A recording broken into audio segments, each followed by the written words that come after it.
Good morning, AP exam test reviewers. Not a whole lot to say today. I've been kind of poking around in AP Classroom to see if everybody's making progress, and some of you are pretty regular when you work, and some of you get to it a little later in the day. I guess, I'm not going to mandate when you work. It's really, I hope you're the one who's motivating yourself. I can't. It's really hard to motivate you from a distance. In fact, it's really hard to motivate you even when I'm in the classroom. That's really got to be on you. So if there's a lot at stake, on this test, if you got a chance to get out of some classes in college, save yourself some money, some time, then I'd say it's worth it to force yourself to get down to studying. I'm trying to lay things out for you to make it kind of easy. I'm not saying it's fun.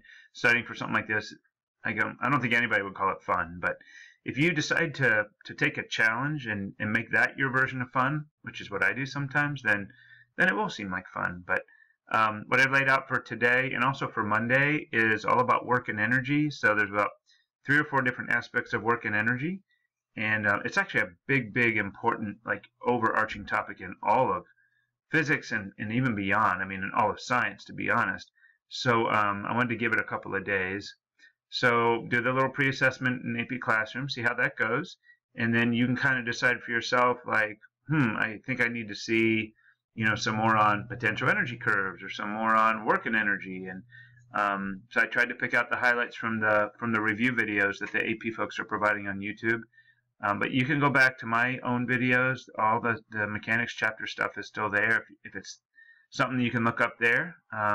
But sometimes it's nice to hear it from a different perspective. I think Mr. Frensley and Miss Gentvold are kind of fun to listen to. They're a little different. They're pretty, down to business. But sometimes a different perspective is good. So I've learned some things just listening to the way they teach. So I'm going to take some of those ideas and maybe incorporate them myself into some of my stuff. So, you can give yourself the weekend off, but if you're kind of stuck inside anyway and you're like, I need to look at maybe this topic a little bit more, you can go back and maybe look at a longer version of the YouTube videos, go to some more of the old AP free response questions. The trick is to try to find some things that are more like this year's test, which remember is not going to be a lot of math. Nothing will be asked that can't be typed from a keyboard. So, that's really limiting.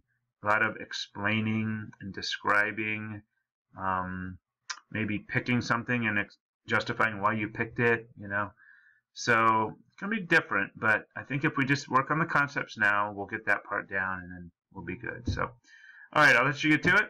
Have yourselves a good day and a good weekend. We'll see you on Monday.